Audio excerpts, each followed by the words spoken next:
Hi everybody and welcome back to Let's Play Tokyo Xanadu EX Plus. So in the last part we finished off the second side story in a row.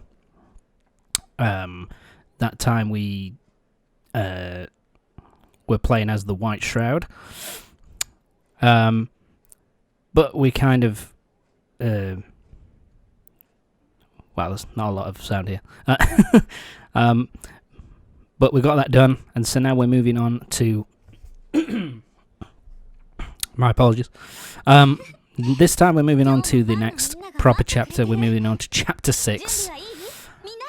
And we're meeting up with... Sorry. And we're seeing Spika at the moment. This is because Chapter 6 kind of focuses on... well, eventually gets to it, but the main story is around Spika and on sorry, on Rion in particular. Yeah, who apparently is hiding something. She's you know, there's something going on with her that she's not sharing with everybody else, so we'll find out about that in a little bit. So let's get going, shall we?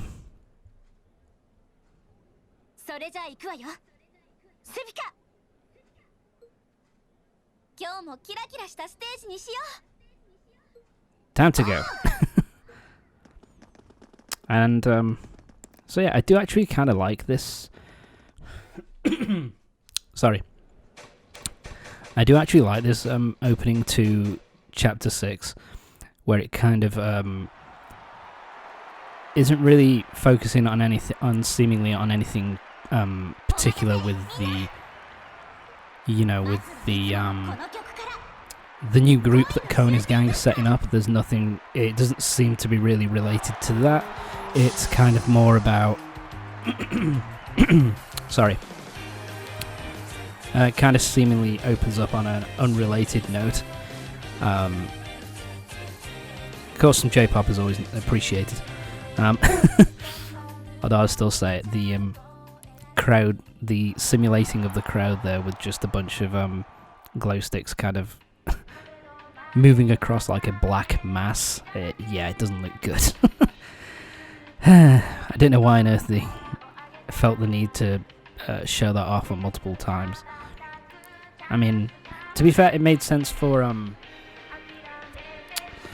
because it originally released on Vita, so it made sense for that, I guess, because they couldn't really do too much more with it.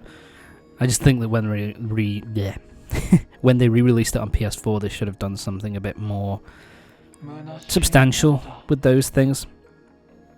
Oh, that's a shame, White Shroud. What's going on, buddy?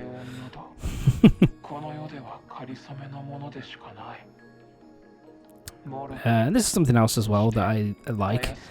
You know, the fact that we played as the White Shroud in the last kind of in between chapter, the last sub chapter, and so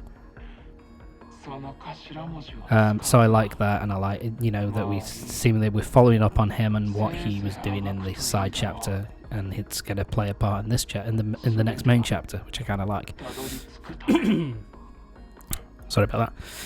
Which I find kind of what I find kind of lame is the fact that he's got like he's got his logo on his phone. That's kind of weird. But anyway, Chapter 6, Wing and a Prayer. So it's time to get going with the next main chapter. We've for the last couple of parts we haven't really, more than a couple of parts. So like it's like the last 3 or 4 parts we've just been focusing on side story stuff. Now it's back to the main story. And so yeah, the last time we met up with Ko, Asuka and the rest, they were busy on their hot spring kind of holiday, and they set up the XRC, the group which is going to be focusing on fighting against the Eclipse phenomenon. So all the Eclipse stuff. And so Chapter 6, the start of Chapter 6 is kind of different from all the other chapters, where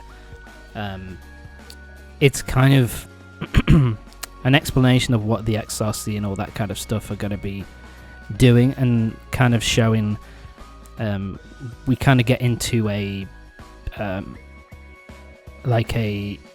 an eclipse pretty quickly into the game, into the chapter. We get like it's sort of a small eclipse early on to kind of really get everything going, so we know what's happening with the XRC and how stuff is going to work going forward from this point in the story, which is kind of a nice thing. And then we kind of after we've got through that, we then go through obviously the side quests as per usual, finishing with the friendship events before we move on to the actual proper main plot and story for this chapter of the game, which I kind of like. And again, June, Shuri, and Ryota are kind of left as kind of background characters. Still not 100% sure what the fuck's going on, but hey, what can you do? I think this is a new musical piece for this part, the XRC kind of music, as it were. Very catchy little piece of music. Then again, I do like the soundtrack. I think it's not... they take a lot of things in this game from the Persona series. I don't think the music is up to the caliber of Persona, but there's not many that are, to be fair. My apologies. But I still think the music is very, you know, it's a very catchy soundtrack, which I like a lot. 理想郷や桃源郷などの意味で使われている言葉ですが、裏の世界では異界の迷宮の通称として使われています。ちなみに学園には X 未確認事象を探求する部活動という形で申請しました。 Using X, well, definitely makes sense, I suppose. でもこれで堂々と異界の調査ができますね。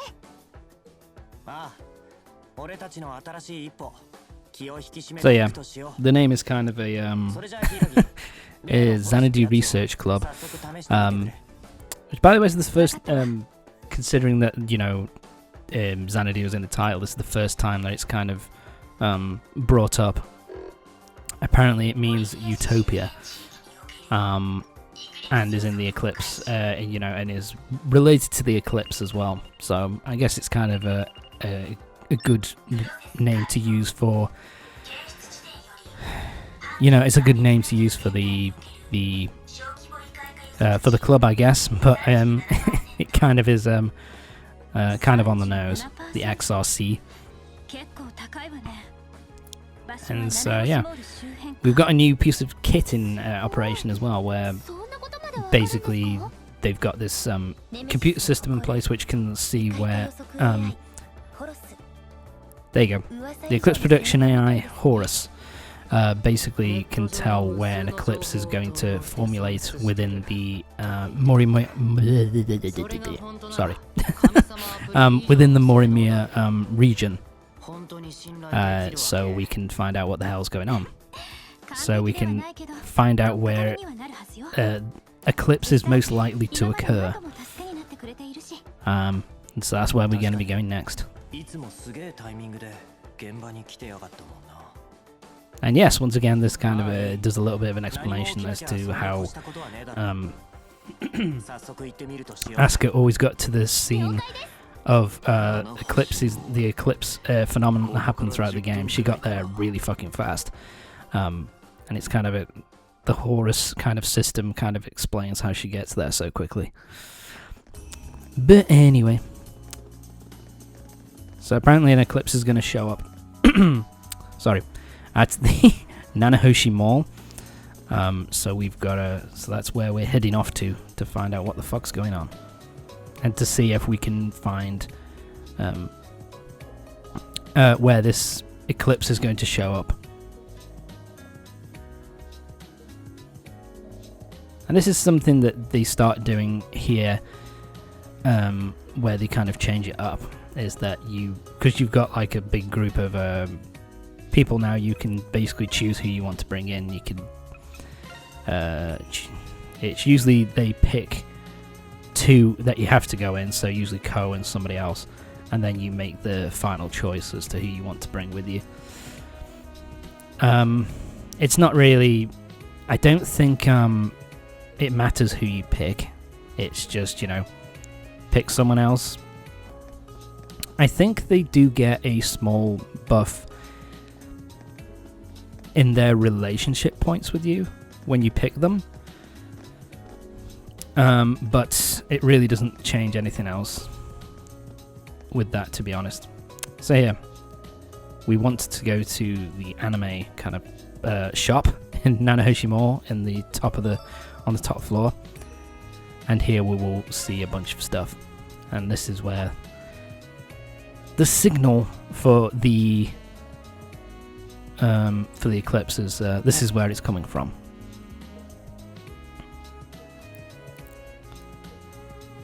Fine. You seen anything strange? Something I can't actually. This is something that I've only just noticed. The yellow kind of bunny-like creatures in the background.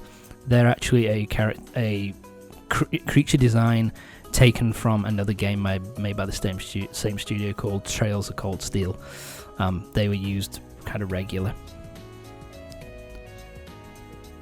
And this is a clock which is based on the Magical Girl Elisa series. Again, this is Elisa was a character, or is a character in the Trails of Cold Steel series, and basically they just reappropriated her design and basically turned her into a magical girl character just for this specific area. You can actually see on the poster behind the girl, you can see actually Elisa's kind of magical girl design. But it's kind of cool. The Trails of Cold Steel series is actually really fucking good. I played the first game and I'm good 30 or so hours. 35 to 40 hours, sorry, into the second game. So it's really fucking good. And so yeah, the creepy phenomenon is that even though the battery isn't dead, the voice keeps getting manipulated and changed. So something could be going wrong here. Something else as well, because the design for the clock, they have 2 characters on the front. I think they've appropriated another one of them as well. One of the male characters. Male lead, actually. They've appropriated... What was his name? I can't remember. Reen Swartzer. They've kind of nicked his design. I guess you can't nick it from yourself, but they took his design and put him into a tuxedo mask kind of costume, which looks really silly. But it's kind of cool once you've played the other games that this studio make, and they kind of make a lot of references to that kind of thing, which I like. It's kind of a cool little thing. So yeah. How the fuck are we going to get in there? We're going to crawl in? It's kind of small on the tabletop there. But we're going to get in there somehow. Yeah, also it's red, so it's... which is a little bit different from the other ones that we've been dealing with, because they're usually kind of either blue or yellow. I guess this one's a little bit further along in its development. So... here we go, Eclipse Time. Oh god, look at all that grey goop. Oh, I remember this one. This one sucks. I don't like this one. This one sucks. So yeah, we've got Yuki, Mitsuki, and Ko for this battle. So let's get going on it, shall we? It's just 3. Special, Fire, and Wind. So, but luckily we're able to change all the characters affiliation, you know, they're kind of the element that they use, they can change that around, so it's no biggie.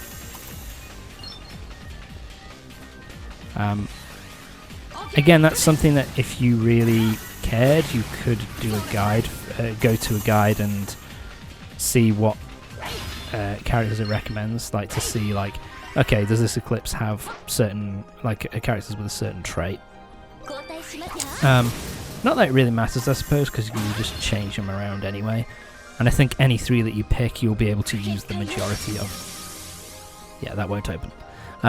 You'll be able to use like the majority, all the powers necessary anyway, so it's no biggie.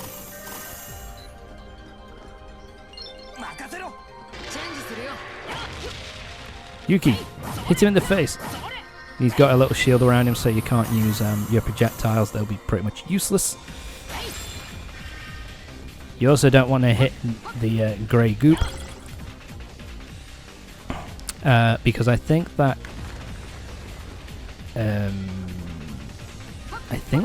poisons you. I'm pretty sure either poisons you or slows you down. It's one of the two.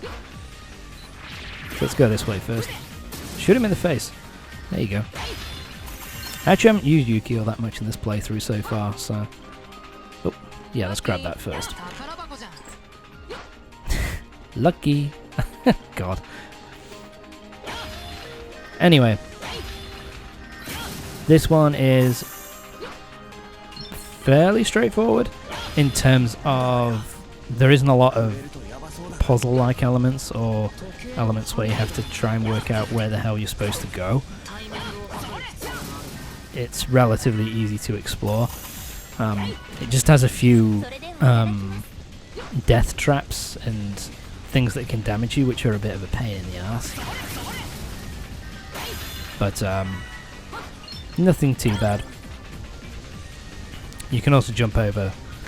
I think you can double jump over these energy things as well, but I just follow them around just to kind of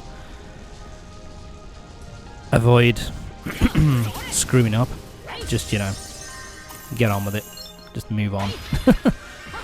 I don't want to damage myself too much. Oh, there you go, buddy. And yeah. Die, please. Wow, that's a whole special attack and it didn't really do much.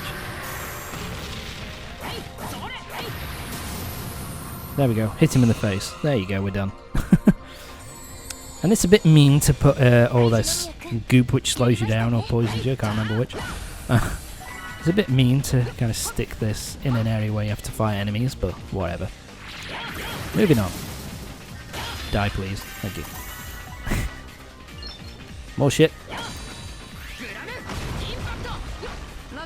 Oh yeah.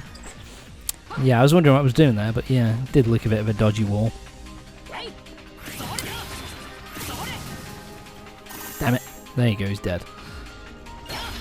Okay, here we go. This is the part which fucking blows. So you want to jump up here, jump over the thing to avoid it, and then you want to jump onto this thing here. Ow, my face! Yeah, and those things hit you, they paralyze you. Which is such a pain in the fucking arse. Jump over it! There you go. And then we want to jump up here and hit the switch. Oh, got away with that a bit. Yeah, platforming isn't this game's strong suit, I'll say that much. But, you know, nothing much you can do about it. Okay, so now you want to jump up on this one. Damn it! Now I can't jump over. Yeah. It poisons you. There you go. Got through there in the end. That was a real pain in the dick. Yeah, I always hate it when this game tries to do platforming. It just does not work. It just does not work at all. But anyway, I think we're getting close to the end of this game. The game? No, we've got a while to go yet. We're getting close to the end of the dungeon. Fuck you. Haha. Killed you both with one shot. Yeah, here we are. Almost done. Did we get an S rank? S rank, baby.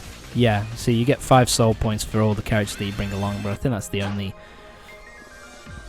bonus that you get for it, so I don't think it really matters who you bring in with you. Just choose whoever you feel most comfortable with, I guess. Mitsuki's good for this one because you can use her to just kind of walk over the... because she can create a shield around herself, which allows you to walk on the goop which poisons you without damaging you, so that's pretty useful, but that's really the only thing I can say with that. Alright, time for the boss, Elder Greed. Yeah, this thing is a little bit of a pain. So he has his shoots like a shockwave at you, which can cause a fair bit of damage and juggle you a little bit. And it also has the spinning attack, which also can juggle you. So it's a bit of a pain to deal with in that regard. And yeah, you can tell we're getting near the end of the game. Damn it! Just hit him again. Hit him again. Nope. Tom, just smack him in the chest. Yeah, you can kind of tell we're getting near the end of the game now because enemies which weren't taking a lot of damage because of my level are now, or that weren't doing out a lot of damage and were taking a lot of damage from us, are now, they're a lot harder to take down quickly. So yeah, we're getting to the point where our level is about in line with what it should be. So yeah, but there we go. The first Eclipse of the XRC Club is fucking done, baby. Nice and easy. But I think that's kind of the point. It's kind of supposed to be like a quick little thing to kind of show this is what the XRC group are going to be doing. This is what the XRC Club are going to be doing in kind of dealing with eclipses as they kind of turn up. And they'll have some which are smaller, some which are longer, you know, some which are more difficult, but got to deal with all the ones that you come across. And the clock is back to normal, which is, you know, something. Tell us how you really feel, dude.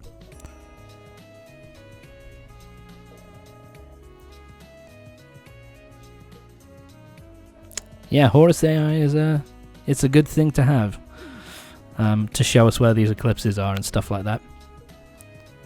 And Yuki's like a bit competitive. It's like, I mean, it's alright, but I can improve it. 'Cause I'm engineering whiz kid, motherfucker.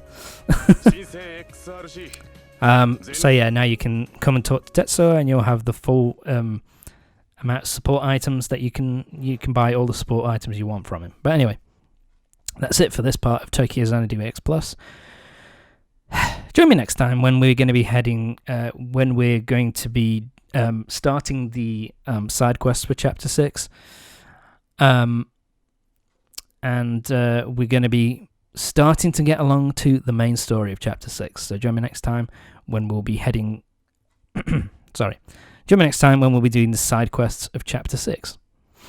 Yeah, see you next time.